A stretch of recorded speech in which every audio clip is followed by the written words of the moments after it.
Hi, this is gonna be a really fun video to make. It's probably really gross up in my face area. Just put on some oil. The lighting's really weird and but something kind of important happened, and it kind of changed my perspective on a lot of things. I already had a pretty solid perspective of this, but then when you're in it, it's a little bit different. I feel like when you're standing on the sidelines and you're like, I understand this, I know what I'm talking about, and then when it really hits you, it's something different and you feel different. That was very vague and kind of ominous, but the title of this will probably be pretty broad and you'll probably kind of understand what's going on. My best friend who lives with me, well, he used to live with me,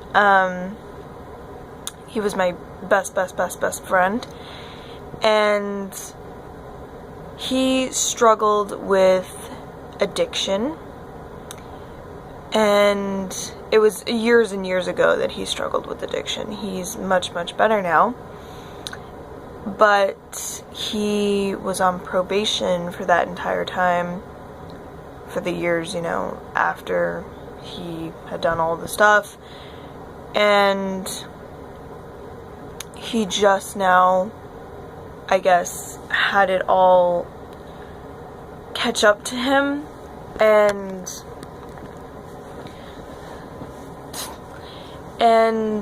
he recently went to jail. He was originally supposed to go for a month, which was really scary because we are really tight on our budget and tight on money, and he brings in a lot more money than I do. And it was scary thinking that we might not be able to pay for things because he would be gone for such a long time. Thankfully, the judge was very nice and cut it down to 15 days, which was very manageable financially. He waived all the jail fees, he waived every kind of fee that there was because he realized that we were poor. And,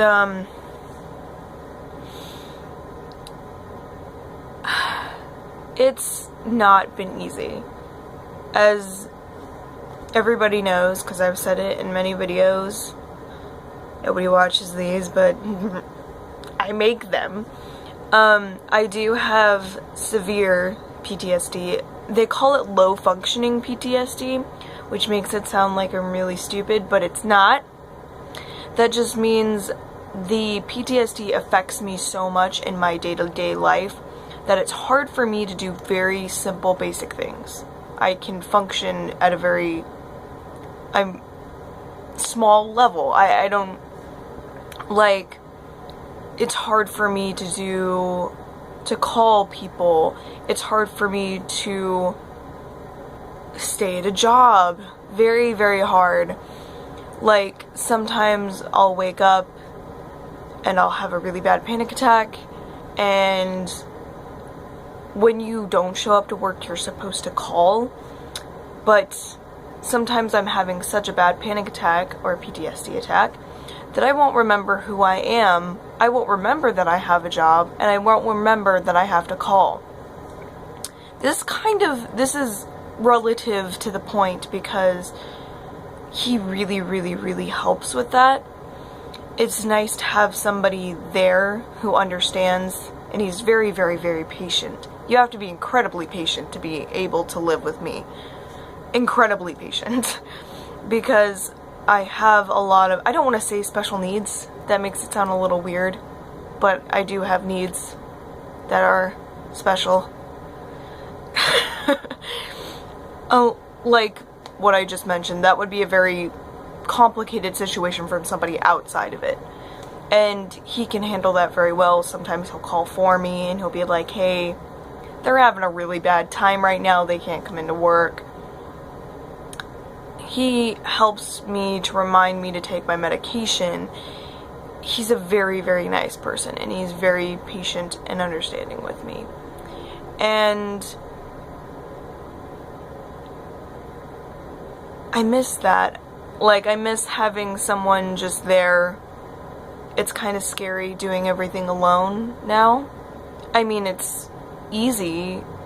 Not easy. Okay, easy was a way exaggeration. I mean, it's doable. I can be alone, and I can do this alone. But it's difficult, and not usually, but it's more prompt for me to skip things. I can more easily skip my medication. I can more easily piss off more employers because I haven't called, and things like that. But I think the main thing that I want to talk about is that I don't believe he deserved to go to jail at all. And my mom's kind of a conservative kind of ish. She's on more of that spectrum than I am. I'm more of this way and she's more that way.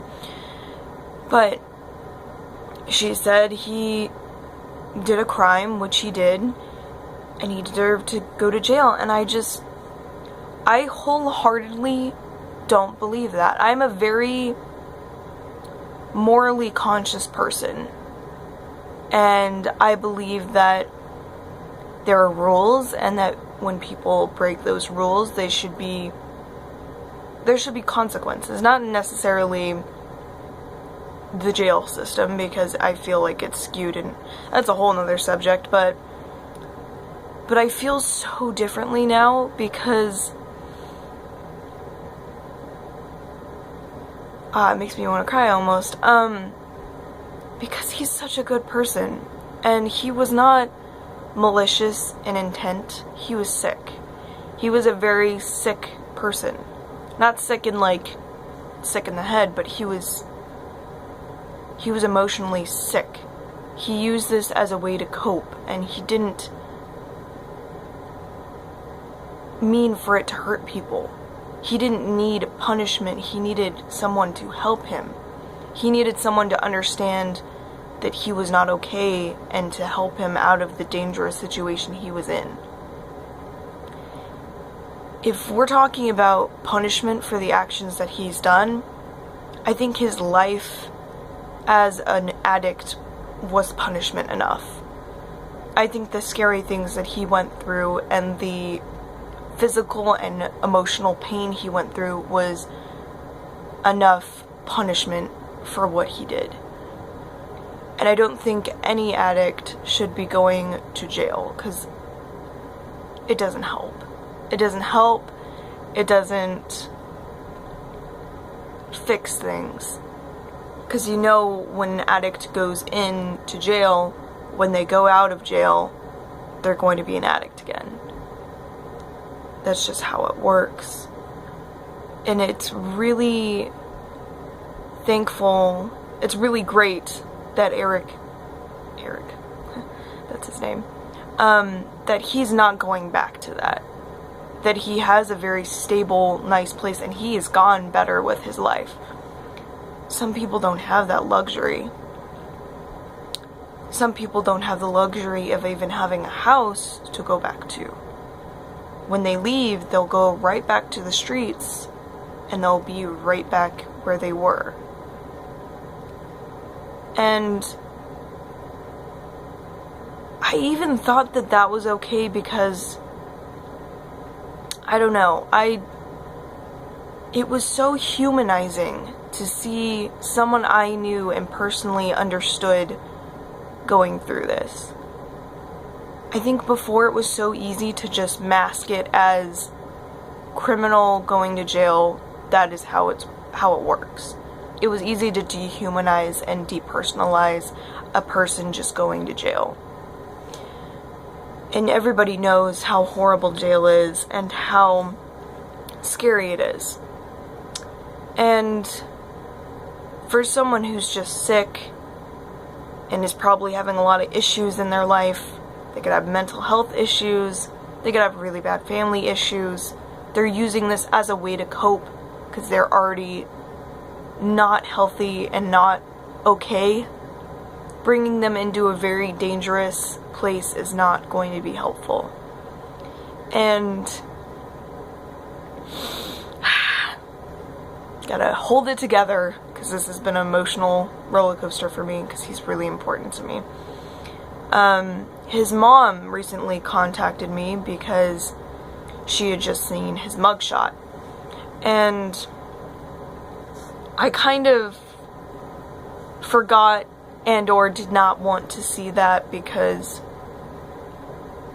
I didn't want to put him in that light, because he didn't deserve to be in a criminal light, because he's not a criminal. And the word she said to just describe it made me really, it made me ache inside, because she said, I just saw his mugshot online and he looked scared. And just, that kind of hit me like a wall, that, you know, he did all of those things and everybody sees him as this big, tough, scary criminal. He's got that label on him from ever now, criminal, like he's dangerous, or like he's bad, or like he's malicious in any way. But he was scared to go in there. He was scared to be hurt. He was scared that he was going to be mistreated. He actually went to one of the most horrible jails in our state, which is probably why he was scared. And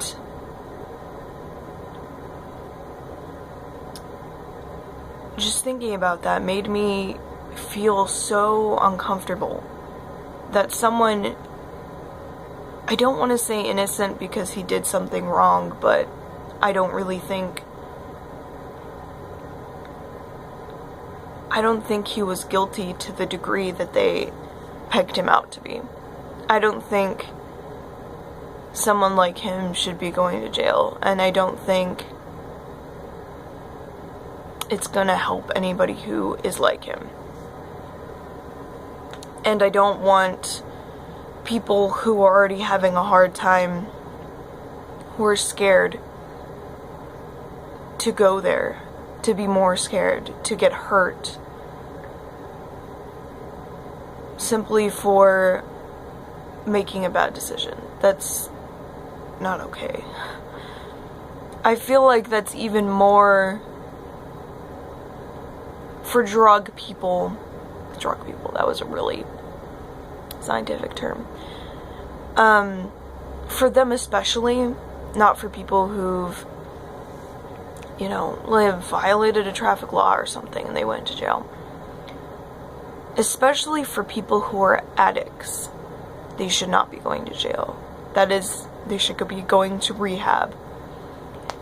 That's like sending, well, they also do this, a schizophrenic person to jail and not getting them treatment and not getting them any medication.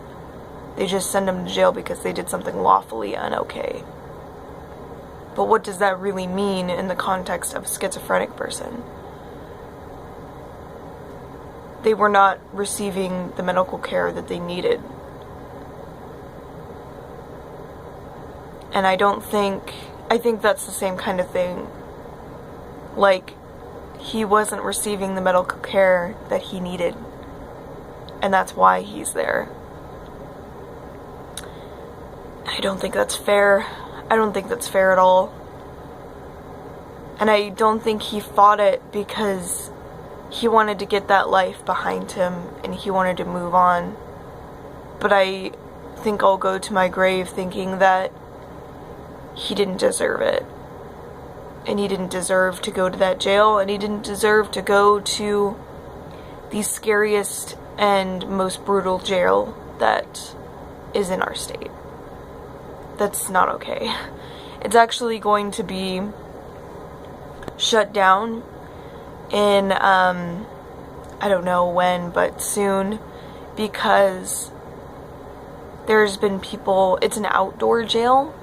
basically there's just like beds on the ground outside, and I live in a desert state, and it's hot, and there was people having heat strokes, and that's not okay. There's a reason people are criminals, but that doesn't mean they're not living beings who can feel pain. That doesn't mean you can be brutal and cruel to them because they are criminals. I don't care what they've done. That doesn't mean that you get to be horrible to them. That doesn't mean that you get to hurt them. That doesn't mean that you get to put them through bodily conditions that are going to harm them or even kill them. That's not in any way okay. And it's become so, like, eye-opening for me, and it really hurts. It just hurts that someone that I know and love is being put through pain because this is just how it is.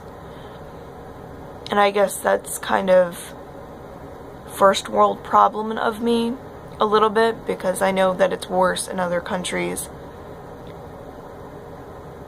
But I still think it's not okay here. Because I know that people have died in jails, and people were dying in the jail that he is in simply from neglect. Not from, you know, inmate on inmate violence. It was simply from neglect. Which is appalling, honestly. And thankfully it's not summer right now. It's close to summer, but he will be out before it really hits, so he'll be okay. But it's disconcerting, to say the least. And I guess, I don't know why I made this video. Maybe to tell you that criminals aren't what they're chalked up to be. You really have to judge people by their character. Because putting a label of criminal as a blanket statement to a large area of people and just marking them as delinquents and people that you should not be associating with is demeaning, and it's kind of regressive, really. Well, I think that's it. That's a very broad statement of all the things that I just am uncomfortable with right now. So, hopefully I'll make more videos because he's going to be gone for a while and I kind of need something to do. So, thanks. I'll see you guys later. Bye.